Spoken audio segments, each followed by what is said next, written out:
Aujourd'hui, nous allons parler des prénoms. Certains peuvent être très populaires dans ton pays, mais quand les Français les entendent, ils ont parfois une image complètement différente. Alors, que pensent les Français quand ils rencontrent un Robert, Justin ou Peter? Bonjour, je suis Jonathan, professeur de français natif et coach pour tous ceux qui souhaitent gagner en confiance en français.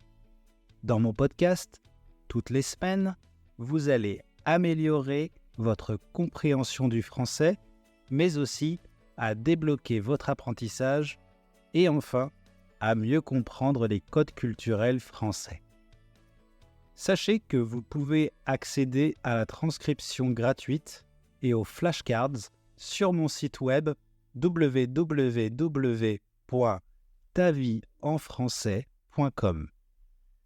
Et si vous avez un moment, vous avez aussi la possibilité d'évaluer ce podcast avec une étoile et un commentaire. Les prénoms les plus donnés aux enfants en 2026 en France sont Gabriel, Raphaël, Noah pour les garçons, puis Louise, Jade, Alba pour les filles. Aujourd'hui, les parents privilégient des prénoms courts qui sont facilement compris dans différentes langues. C'est devenu une vraie tendance internationale. On veut des prénoms globaux, qui fonctionnent en France, mais aussi dans le monde entier. Et je suis allé rechercher pour les États-Unis, eh bien j'ai trouvé des prénoms que je n'avais presque jamais entendus. Callum, Benson, Carter, Conrad. Bon, vous vous imaginez bien qu'en français, on ne les dira pas comme ça, mais plutôt Callum, Benson, Colter, Conrad. D'ailleurs, il y a pas mal de prénoms américains dont leur prononciation peut être complètement différente en français. Je vous donne une liste, regardez la transcription si besoin, bien sûr. C'est notamment le cas de Arthur, Robert, Thomas, Georges, Charles, Paul, Michael, Andrew, Ambry, Ethan. Vous avez vu, c'est différent. Aussi, certains prénoms mixtes aux États-Unis deviennent beaucoup plus genrés en France, simplement parce que la langue française a tendance à fixer le genre plus fortement que l'anglais. C'est-à-dire qu'il y a aussi des prénoms donnés à un garçon dans une langue, mais en français, ils seront donnés à une fille. C'est le cas de Justin. Si vous le prononcez en anglais, on va penser que ça s'écrit Justine. Et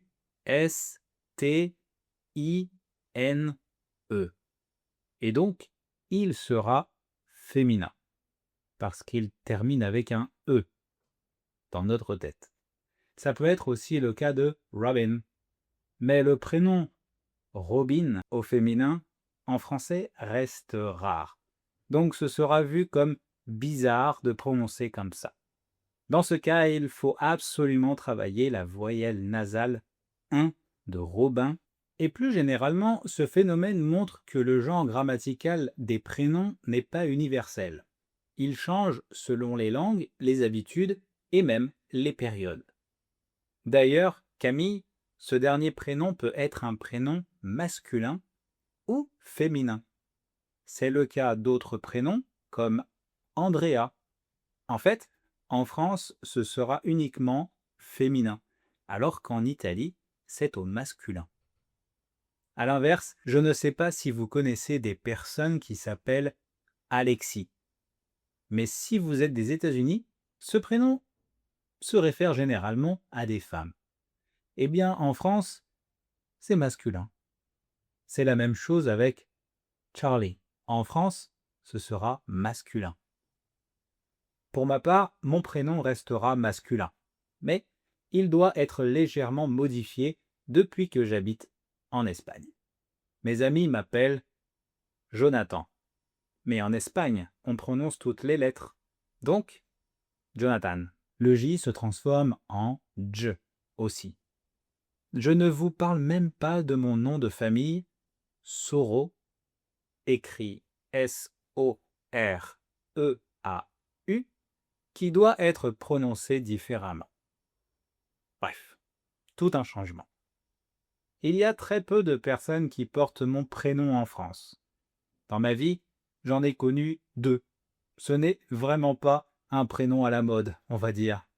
Des personnes m'ont déjà posé la question si j'avais un papa ou une maman américaine qui aurait voulu choisir un prénom anglophone. Eh bien non, pas du tout.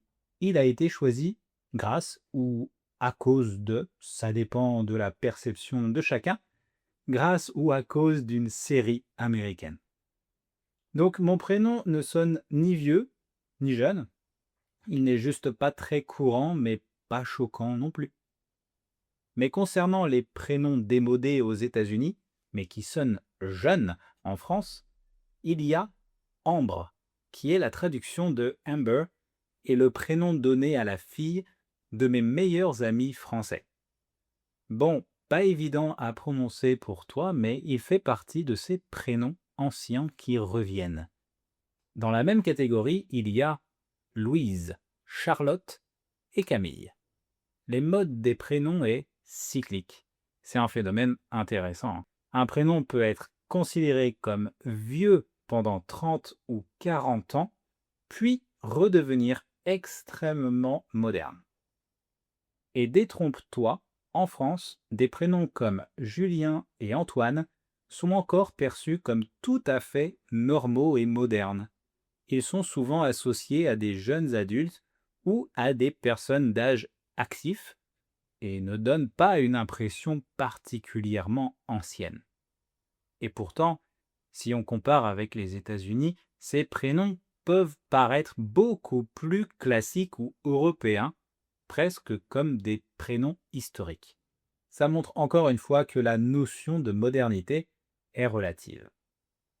Par contre, j'ai trouvé des prénoms démodés en France qui ne le sont pas aux États-Unis, c'est-à-dire des prénoms qu'on ne donne plus en France, mais aux États-Unis, c'est toujours courant. Donc, pour les hommes, c'est le prénom de mon grand-père, Henri. En français, on l'écrit avec un i. Chez nous, Henri est plutôt associé à une génération ancienne, voire très ancienne. Alors qu'aux États-Unis, j'ai vu que c'est le 5e prénom donné à un enfant, Henry.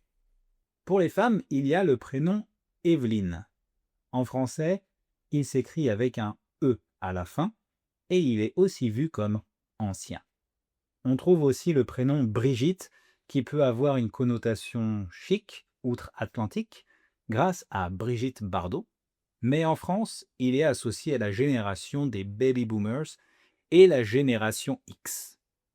Mais il y a aussi celui de ma grand-mère, Nicole. Sa cote de popularité a été atteinte en 1947. Non, pas ma grand-mère, son prénom. Donc pour un Français, Nicole est soit vu comme ancien, soit on peut éventuellement penser à Nicole Kidman. D'ailleurs, en parlant d'acteurs ou d'actrices, il y a pas mal de prénoms qui font référence seulement à des personnalités américaines pour les Français. Si on entend George, on pense automatiquement à George Clooney. La même chose pour Brad. Si on entend Wayne, on pense à un cow-boy. Si on entend Beverly, on pense à une femme qui habite à Los Angeles, à Beverly Hills. Si on entend Rachel, on pense à la série Friends. Bref, là on entre en plein dans les clichés. Ici, c'est un peu comme si le prénom disparaissait presque derrière l'image culturelle.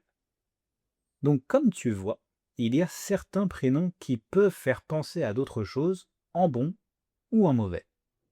D'ailleurs, attention au prénom Peter. En effet, si un Français le lit hors contexte, il risque naturellement de prononcer la dernière syllabe comme un verbe du premier groupe en français. Donc Peter peut facilement être lu comme péter, ce qui change complètement le sens et peut prêter à confusion, voire provoquer des moqueries, notamment chez les enfants. Bon, j'espère que tout le monde connaît le prénom Peter. Je ne vous dirai pas la traduction de péter en français car je ne veux pas être censuré. Je pense aussi au prénom espagnol Dolores, qui bien heureusement n'est pas traduit en français pour en donner un prénom. Dolores veut dire douleur en français. Et pourtant, en Espagne et dans les pays hispanophones, ce prénom est très culturel, très traditionnel et associé à une dimension religieuse importante. Donc il n'a absolument pas la même connotation. Finalement, un prénom n'est jamais juste un prénom. C'est un mélange de langue, de culture, de génération et parfois même de stéréotypes. Et ce qui est fascinant, c'est qu'on ne peut jamais deviner l'image qu'il va créer dans un autre pays. Parfois, quand on vit dans un autre pays, on ne veut pas se sentir obligé de modifier la prononciation de son prénom. Mais je crois que ça fait partie de l'adaptation. Et sinon, toi, quel est ton prénom? Tu penses qu'il sera bien perçu en France? Si tu as été surpris par certaines choses de ce podcast, dis-moi tes réactions, ce serait très intéressant de te lire. Si tu as aimé l'épisode, n'hésite pas, s'il te plaît, à partager, ça m'aidera énormément. Et aussi, si tu peux le partager aux personnes qui souhaitent en savoir plus sur ma langue et ma culture, eh bien, je te remercie aussi. Et si tu souhaites pratiquer ton français avec moi, ou que tu connais quelqu'un qui veut le faire, tu le sais, tu as le droit à un appel gratuit avec moi-même pour apprendre à me connaître. Pour ça, je te laisse le lien dans la bio. Et pour terminer, n'oublie pas, c'est dans la différence qu'on trouve son identité. À la semaine prochaine, les amis. Ciao!